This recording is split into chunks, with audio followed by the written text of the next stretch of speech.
চুলার আগুন ছাড়া মাত্র ৩টি উপকরণে ঘরে তৈরি করে ফেলতে পারেন পারফেক্ট মিষ্টি দই। তো আমি এখানে প্লেন ইয়োগার্ট নিয়েছি, তার নিয়েছি এভাপোরেট মিল্ক, আর লাগবে কনডেন্স মিল্ক। এই ৩টা উপকরণ হলেই পারফেক্ট মিষ্টি দই তৈরি করা সম্ভব। এই ৩টা উপকরণ একসাথে মিক্স করলেই রেডি হয়ে যাবে আপনাদের পারফেক্ট ঘরের মিষ্টি দই। তারপর আপনাদের সুবিধার জন্য আমি বিস্তারিত দেখিয়ে দিচ্ছি। প্রথমে একটা বড় বোলের মধ্যে আমি এখানে 500 গ্রাম যে প্লেন ইয়োগার্টটা আছে সেটা সম্পূর্ণ নিয়ে নিয়েছি। যে কোনো ইয়োগার্ট হলেই চলবে, প্লেন ইয়োগার্ট পানিটা ঝরিয়ে নিলে হয়। তো এটা রেডিমেড থাকে, শুধু 1 ক্যান দিয়ে দিলেই হয়। আর নিয়েছি এভাপোরেট মিল্ক। এই দুটা মানে হচ্ছে 1 কেজি দুধকে জাল দিয়ে এটা ঘন করা দুধ থাকে, সেটা আমি পুরো টিন দিয়ে দিয়েছি। আর লাগবে কনডেন্স মিল্ক। আমি এখানে half tin condense milk use করেছি। এটা আপনাদের স্বাদ মতো ব্যবহার করতে পারেন। চিনিও দেওয়া যায় কনডেন্স মিল্কের পরিবর্তে, বাট চিনি দিলে পানি ছেড়ে দেয়, সেই জন্য কনডেন্স মিল্কটা দিলে বেশি ভালো হয়। তারপর এই 3টা উপকরণকে একসাথে ভালো করে মিক্স করে নেবেন, যেন কোনো প্রকারের লাম্পস বা দানা না থাকে। তো এই ভিডিওটা কিন্তু আমার অনেক দিন আগে, সেই জন্য সারফরাজ অনেক ছোট, দেখতে পাচ্ছেন মাশাআল্লাহ অনেক কিউট ছিল।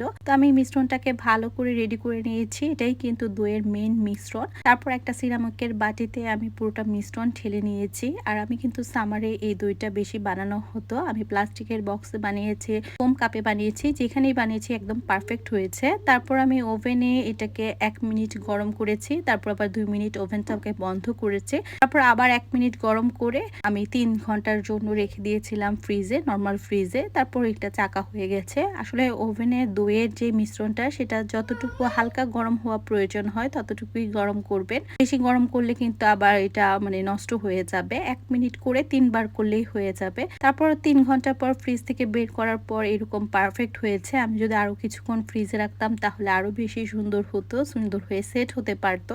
আমি বের করে ফেলেছিলাম। আর এই যে দেখতে পাচ্ছেন আমার কিন্তু পারফেক্ট দই হয়ে গেছে। আর গরমের সময় চিড়া দিয়ে দইটা আমাদের বেশি খাওয়া হয়, আর সারফরাজও কিন্তু এই দইটা অনেক বেশি পছন্দ করতো। এখন যেহেতু আমাদের শীতকাল, সেজন্য আসলে দই বেশি বানানো হয় না। তো ভাবলাম আগের ভিডিওটাই আপনাদের সাথে শেয়ার করি। আপনারা যে কোনো সময় আপনারা এটা খুবই অল্প সময়ে ওভেনে কোনো ঝামেলা ছাড়া তৈরি করতে পারেন। আর যারা আমার ভিডিওটা দেখে এভাবে মিষ্টি দই পারফেক্ট ভাবে বানাতে পারবেন, সবাই আমাকে একটা সুন্দর রিভিউ দিবেন। ধন্যবাদ। কেমন লাগলো ভিডিওটা জানাতে ভুলবেন না। দেখা হবে নেক্সট ভিডিওতে। আল্লাহ হাফেজ।